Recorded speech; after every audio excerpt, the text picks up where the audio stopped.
I was sitting in my small, cluttered office on the third floor of the Riverside Commerce Center when my phone buzzed with Derek's text. Around me were stacks of maintenance reports, equipment manuals, and handwritten notes from my morning rounds through the building. My desk was covered with coffee cups, technical diagrams, and a half-eaten sandwich from the deli downstairs. To anyone walking past, it looked exactly like what Derek thought it was. The chaotic workspace of a low-level maintenance supervisor barely keeping up with his responsibilities. I read the text again, reported your messy office to management. Someone needs to maintain professional standards in this building. Maybe they'll finally move you back to the warehouse where you belong. You're an embarrassment. There was a photo attached. Derek had actually taken a picture of my office through the window and sent it to building management with a formal complaint about unprofessional working conditions reflecting poorly on the building's corporate tenants. I set my phone down and returned to the HVAC schematic I'd been reviewing. The Riverside Commerce Center's climate control system needed updating, and I was trying to determine the most cost-effective approach that wouldn't disrupt the 15 companies who leased space in the building. My phone buzzed again. Another text from Derek. By the way, landed the Meridian account today. $2.3 million contract. Keep fixing those air conditioners though. Someone has to do the grunt work. Derek was my older brother by 3 years, and he worked on the 18th floor as a senior sales executive for Titanium Solutions, one of the building's largest tenants. They occupied 4 full floors, 15 through 18, in the 20-story building, and Derek never let me forget the literal and metaphorical distance between our positions. In Derek's world, he was the success story. Expensive suits, corporate expense account, office with a view, business class travel. I was the family disappointment. Working maintenance in the same building where he closed million-dollar deals, wearing work clothes instead of designer brands, eating deli sandwiches instead of client lunches at steakhouses. Our parents had long ago given up trying to mediate between us. Mom would say things like, "You're both doing important work in your own ways," but her tone made it clear whose work she actually valued. Dad had stopped asking about my job entirely after Derek told him I was basically a janitor with delusions of importance. What none of them knew, what Derek especially didn't know, was that I wasn't employed by building management. I was building management. More specifically, I owned the building. All 20 floors, all 340,000 square feet, all 15 tenant companies paying me rent every month, including Titanium Solutions, whose lease renewal was coming up in 6 months.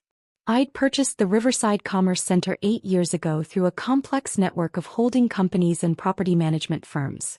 The building had been struggling, 30% vacancy, deferred maintenance, unhappy tenants. I'd bought it for $47 million, less than half what it had sold for during the boom years. Then I'd spent 3 years methodically renovating, improving systems, and repositioning it as a premium mid-rise office building.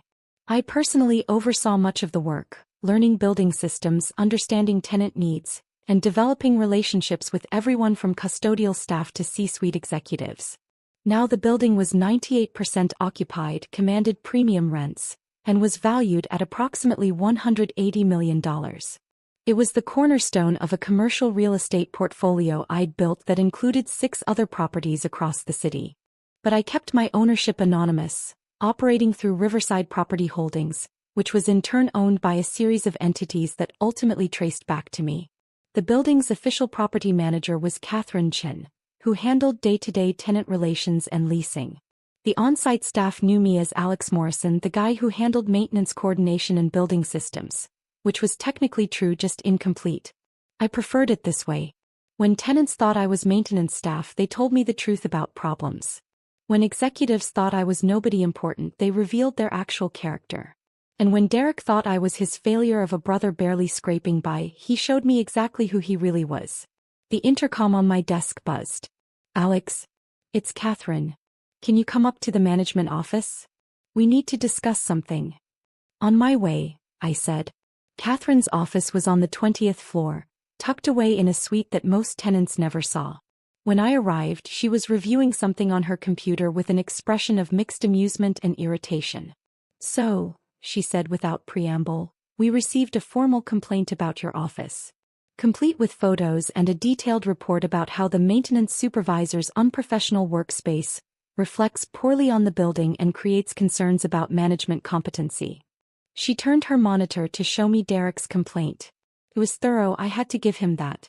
He'd documented the cluttered desk, the stacks of papers, the casual way I'd tossed my work jacket over a chair. He'd even included a comparison photo of his own immaculate office on the 18th floor, suggesting this was the standard all building employees should maintain. "Your brother really doesn't like you," Catherine observed. "He really doesn't," I agreed. "What did you tell him?" I acknowledged receipt of his complaint and said that building ownership would review it and respond appropriately, Catherine said. "Which is technically true. You are building ownership. So what would you like to do?" I looked at Derek's complaint again. This wasn't the first time he'd tried to get me in trouble or fired. Over the past 3 years he'd complained to building management about me taking too many breaks. I was actually conducting property inspections. Reported me for unauthorized access to executive floors. I was checking HVAC systems. Demanded I be written up for insubordination when I told him I couldn't prioritize his office temperature complaint over a building-wide electrical issue. Suggested to Catherine that the building should hire more professional maintenance staff and get rid of family charity cases, meaning me. I'd let all of it slide because it didn't actually matter. Catherine knew who I was. The building staff knew who I was. Derek's complaints went nowhere because I was the person he was complaining to. But this felt different. This wasn't just criticizing my work. This was Derek actively trying to sabotage me, taking time out of his day to document and report me, using his position at a major tenant company to add weight to his complaint. "I think," I said slowly, "it's time for Derek to understand the actual organizational structure of this building." Catherine raised her eyebrows. "You're going to tell him?" "Not exactly," I said. "I'm going to show him. Can you schedule a meeting with Titanium Solutions executive team? Tell them building ownership wants to discuss their lease renewal and some concerns that have come up." "When?" "Tomorrow," I said. 2 p.m. Main conference room. Make sure Derek is included. After all, he's a senior executive there, and he's shown such keen interest in building management standards. It would be rude not to invite him." Catherine smiled slowly. "This is going to be memorable." "Yes," I agreed. "It is." That evening I received another text from Derek. "Management acknowledge your complaint yet? Probably trying to figure out how to fire you without it looking like nepotism. Face it, Alex, you're out of your depth. You've always been out of your depth. Some people are built for success, others are built for service jobs. You're the latter. Accept it." I didn't respond. Instead, I spent the evening reviewing Titanium Solutions' lease file. It was enlightening reading. They'd been tenants for 5 years, since shortly after I'd purchased the building. Their initial lease had been negotiated when I was still trying to fill vacancy, so the terms were favorable: below market rent, generous improvement allowances, flexible termination clauses. But their behavior as tenants had been increasingly problematic. They generated 3 times as many maintenance requests as similar-sized tenants. They were habitually late on common area charges. They'd made several unauthorized modifications to their space. And according to my building staff, Titanium Solutions employees, particularly the sales team on floor 18, were often dismissive or rude to cleaning crews and maintenance workers. Derek was apparently representative of the company culture, not an exception to it. Their lease was up for renewal in 6 months. At current market rates, their rent would increase by approximately 37%, from $38 per square foot to $52 per square foot. For the 52,000 square feet they occupied, that was a difference of about $728,000 annually. I suspected they were expecting favorable renewal terms based on their size and tenure. They were about to be disappointed. The next morning I dressed carefully. Not in my usual work clothes, but in one of the tailored suits I kept for property investment meetings. I looked different, polished, professional, completely unlike the maintenance supervisor Derek was used to seeing in cargo pants and work boots. I arrived at the 20th floor conference room 30 minutes early and reviewed the presentation Catherine had prepared. It covered building updates, capital improvements, market comparisons, and lease renewal terms. It was comprehensive, professional, and clearly came from ownership, not maintenance staff. At 1:45, Catherine texted me, "Titanium Solutions execs are here. including Derek. He asked why he was invited to a lease meeting. I told him building ownership specifically requested his presence given his recent communications regarding building standards. He looks confused and slightly nervous. At 2 p.m. exactly, I walked into the conference room. The reaction was immediate and varied. James Whitmore, Titanium Solutions CEO, looked puzzled. He'd never seen me before. Rebecca Sato, their CFO, glanced at her watch as if I was late. Martin Kovac, their COO, was scrolling through his phone and barely looked up. And Derek went absolutely white. That's my brother, Derek said, his voice strangled. Why is my brother here? He's maintenance staff. Good afternoon, everyone, I said, taking my seat at the head of the conference table. I'm Alex Morrison, owner of Riverside Commerce Center and principal of Riverside Property Holdings. Thank you for making time for this meeting. The silence that followed was profound. James Whitmore's head snapped toward Derek. Rebecca Sato stopped mid-sip of her coffee. Martin Kovac finally looked up from his phone, his expression shifting from boredom to sharp attention. I'm sorry, James said carefully. You own this building? I've owned it for 8 years, I confirmed. I purchased it in 2016, oversaw its renovation and repositioning, and have maintained ownership through Riverside Property Holdings. Catherine Chin, who you know as the property manager, works for me. Derek made a small choking sound. I continued as if he hadn't. Catherine and I handle most ownership communications through our property management company, but occasionally I like to meet directly with major tenants. Especially when leases are coming up for renewal, and especially when questions have been raised about building standards and management competency. I pulled up the first slide of the presentation. It showed the Riverside Commerce Center's performance metrics over 8 years. Occupancy rates, tenant retention, capital improvements, building value appreciation. The numbers were impressive. This was clearly a well-managed, successful property.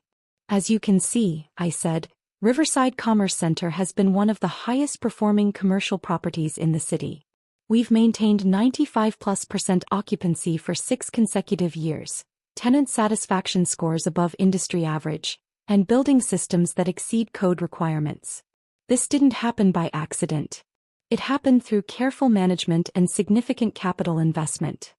Rebecca Sato was nodding slowly, her CFO brain processing the information. These are strong numbers. Very strong. Thank you, I said. We work hard to maintain standards.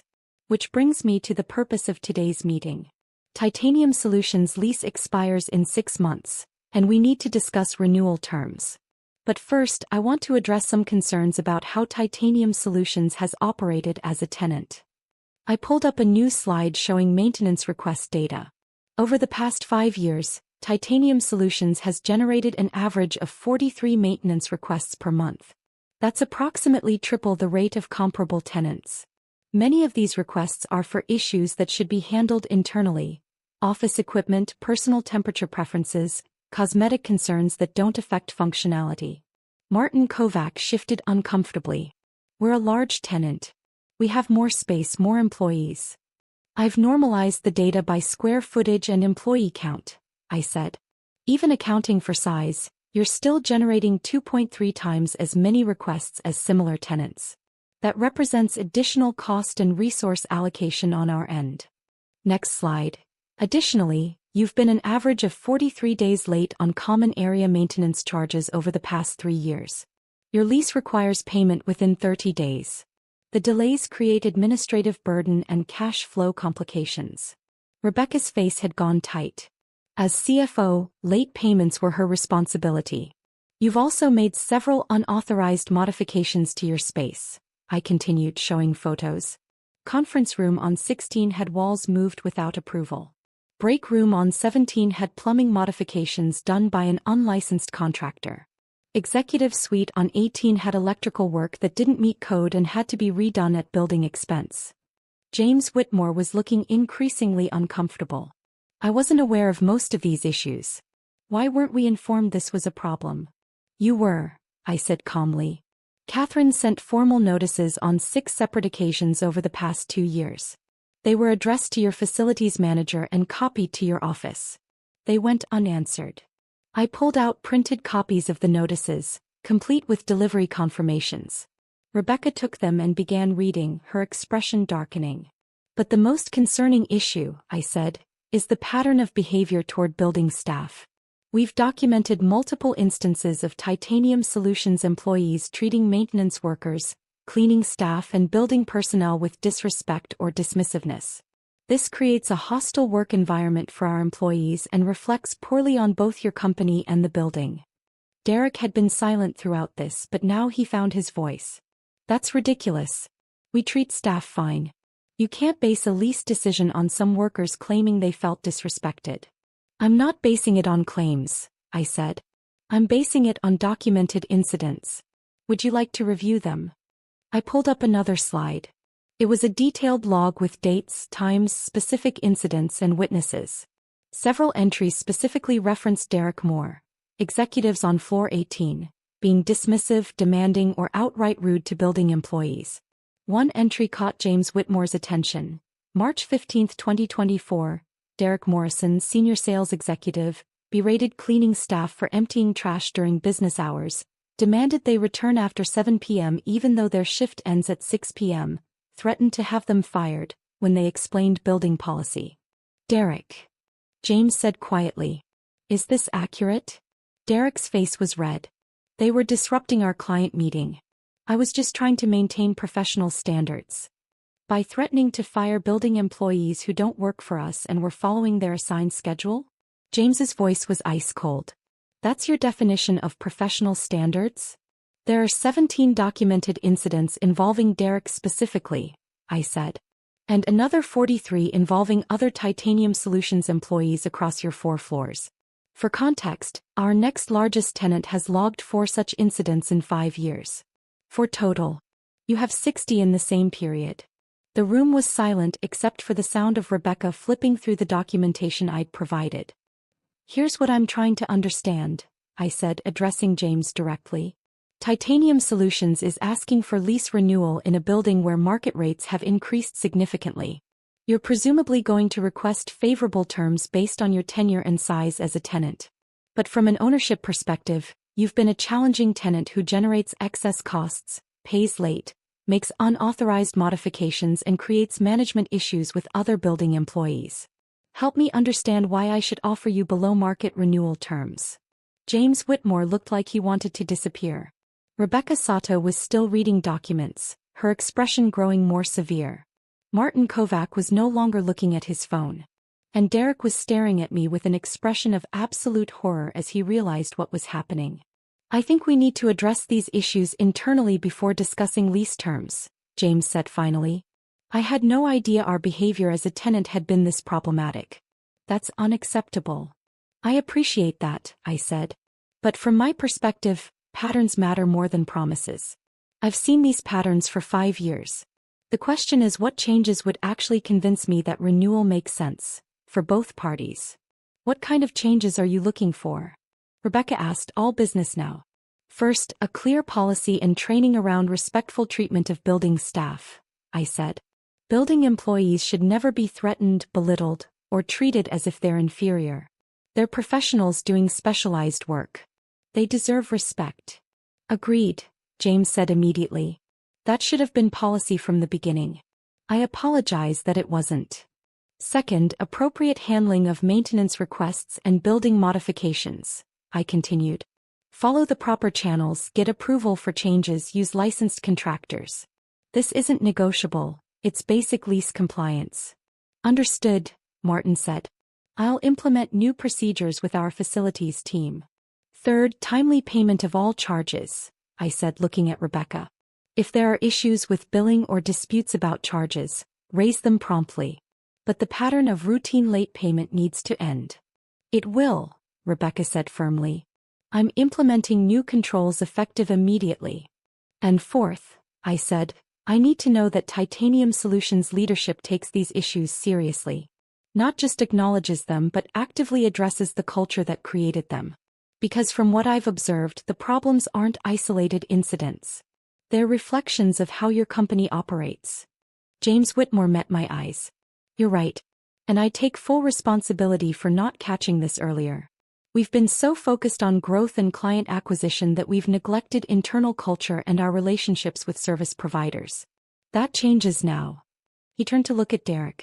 Derek, you and I need to have a private conversation after this meeting.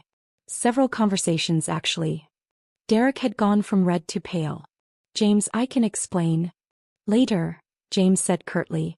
Right now, I need to focus on understanding the full scope of this issue and determining how to fix it. I pulled up the final slide, proposed lease renewal terms. The rent increase was significant but fair, 37% to market rate, with modest escalators for the renewal term. Common area charges calculated at actual cost with stricter payment terms. All modifications requiring written approval. And a new clause about respectful treatment of building staff with specific consequences for violations. These are the terms I'm prepared to offer, I said. They reflect current market rates and include provisions to address the issues we've discussed. You have 60 days to decide whether renewal makes sense for Titanium Solutions. Rebecca reviewed the numbers carefully. This is a significant increase from our current rate. It reflects an 8-year gap between your negotiated rate and current market, I said. If you'd like, Catherine can provide comparable lease rates for similar space in similar buildings. You'll find our proposed rate is actually slightly below the market median. Rebecca nodded slowly. I'd like to see those comparables, but I believe you. One question, James said. The lease includes this clause about treatment of building staff. What happens if there are violations? First violation, written warning and required cultural training for the offending individual, I said. Second violation, financial penalty of $5,000 to the building's employee welfare fund. Third violation, lease termination clause becomes active. That's strict, Martin observed. It's necessary, I countered. I won't have my employees subjected to hostile treatment. They work hard, they do their jobs well, and they deserve a respectful work environment. If Titanium Solutions can't guarantee that, you're not the right tenant for this building. James was nodding. I respect that. In fact, I admire it. Too many landlords prioritize rent over principal. You're doing the opposite. I'm doing both, I said. Rent pays the bills. Principal determines who I'm willing to do business with. I've turned down tenants before because I didn't like how they treated people. I'll do it again if necessary. There was a brief silence. Then Rebecca spoke. I'd like to review the complete financial breakdown and comparable leases. But pending that review, I think these terms are fair. We've been getting a below-market deal for years. It's reasonable to expect adjustment to market rates. I agree, Martin said. And frankly, the cultural issues you've raised are things we should have addressed regardless of lease terms. This has been a wake-up call. James looked at me directly. We'll accept the terms subject to Rebecca's financial review. And we'll implement immediate changes to address the behavioral issues. You have my word on that. Thank you, I said. Catherine will send over the detailed comparables and lease documentation. Take your time reviewing everything. If you have questions or concerns, she's your point of contact, or you can reach me directly if needed. As the meeting began to break up, Derek remained seated, looking shell-shocked. James noticed. Derek, my office. Now. James, I think there's been a misunderstanding, Derek started. The only misunderstanding, James said coldly, is that I thought we were running a professional organization. Apparently I was wrong. My office. 5 minutes. As the Titanium Solutions executives filed out, Derek caught my eye. I couldn't read his expression. It was somewhere between rage, humiliation, and disbelief. When the room was empty except for Catherine and me, she let out a long breath. That was intense. It needed to happen, I said. Derek's been escalating for years. Better to address it now than let it fester. Do you think Titanium Solutions will actually change their culture? Maybe, I said. James seemed genuinely shocked. Whether that translates to meaningful change, we'll see. But at minimum, Derek's behavior will have consequences. That's a start. My phone buzzed. Text from Derek. We need to talk. Tonight. I'll come to your place. I replied, my office. Here in the building. 7 p.m. The response was immediate.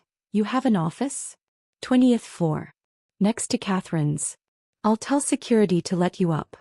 At 7 p.m., Derek arrived at my office looking like he'd been through a gauntlet. His usually impeccable appearance was disheveled. Tie loosened, hair mussed, expression haggard. My office was nothing like the cluttered maintenance supervisor space he'd photographed and reported.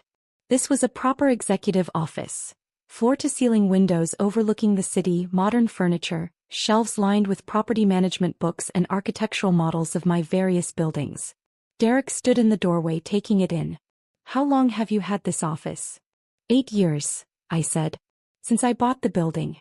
The other office on 3, that's my working space. Where I review maintenance reports, study building systems, meet with contractors. This is where I handle ownership business." "Why?" Derek asked, and his voice cracked slightly. "Why pretend to be maintenance staff? Why not tell everyone you own the building?" "Because I learned more this way," I said simply. "When people think you're nobody important, they show you who they really are. Tenants tell maintenance supervisors the truth about problems they'd never mention to ownership. Executives reveal their actual character when they think you can't affect their lives. And brothers show exactly how they see you when they think you're safely beneath them." Derek flinched. "That's not fair. Isn't it?" I asked. "Derek, you've spent years treating me like I was a failure.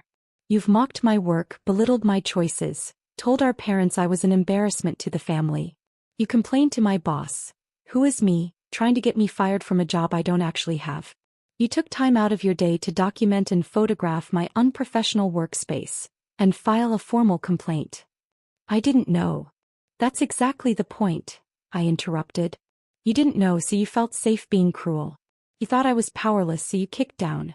That's who you've been for years, Derek. Not just to me, to cleaning staff, maintenance workers, anyone you perceived as beneath you. And you never questioned whether that behavior was okay because you never faced consequences for it." Derek sank into a chair. "James is probably going to fire me." "Maybe," I said. "That's his decision, not mine. But you should know that your behavior reflected on Titanium Solutions as a tenant. If your company doesn't renew their lease, or if they do but with the cultural requirements I've stipulated, that's partly because of how you've treated people." "I'm sorry," Derek said quietly. "I'm sorry for how I treated you. I'm sorry for the complaint. I'm sorry for years of being a terrible brother." "Are you sorry because you got caught?" I asked. "Or because you actually understand why it was wrong?" Derek was quiet for a long time. "Both, I think. I'm definitely sorry I got caught. That I humiliated myself in front of my CEO and CFO. That my behavior might cost me my job. But I'm also starting to realize how shitty I've been. Not just to you. To everyone I thought was beneath me." "That's a start," I said. "What happens now?" Derek asked. "Are you going to tell Mom and Dad? Let them know their successful son is actually the failure and their failure son is actually successful?" "I'm not going to tell them anything," I said. "If you want them to know, you can tell them. But Derek, I don't measure success by who makes more money or owns more property. I measure it by how you treat people and what you build. By that measure, we're both still works in progress." Derek looked up at me. "How do you not hate me?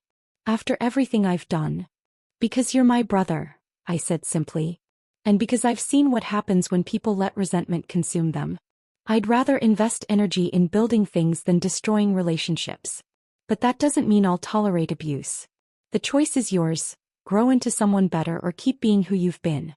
But if you choose the latter, don't expect me to keep providing safety net." Derek nodded slowly. "The lease terms you offered Titanium Solutions. They're fair." "They're fair," I confirmed. "Below median market rate, actually. I'm not trying to punish your company for your behavior. I'm just insisting on standards that should have existed all along. And if I actually change, if I start treating people better, then you'll be someone I'm proud to call my brother," I said. "But you have to do it because it's right, not because it benefits you. That's the difference between genuine change and performance." Derek stood up slowly. "I should go. I have a lot to think about." As he reached the door, he turned back. "Alex, thank you for not destroying me when you could have. For giving me a chance to be better. I don't deserve it, but I'm grateful for it." "We all deserve chances to grow," I said. "The question is whether we take them." Over the next several months, I watched Derek's transformation with cautious optimism. He wasn't perfect. Old habits die hard, but he was trying. He apologized to building staff he'd been rude to. He started saying thank you to cleaning crews. He helped implement Titanium Solutions' new cultural training program. James Whitmore didn't fire him, but Derek was put on a performance improvement plan with specific behavioral metrics. His bonus was reduced by 40%. His next promotion was delayed indefinitely. These weren't punishments, James explained to him, but consequences, and opportunities to demonstrate growth. Titanium Solutions renewed their lease at the proposed terms. Rebecca Sato implemented new financial controls that eliminated late payments. Martin Kovac established proper procedures for building modifications. And James personally apologized to Catherine and me for the company's past behavior as a tenant. 6 months after the infamous meeting, Derek and I had dinner at a restaurant neither of us had suggested. Neutral territory picked by mutual agreement.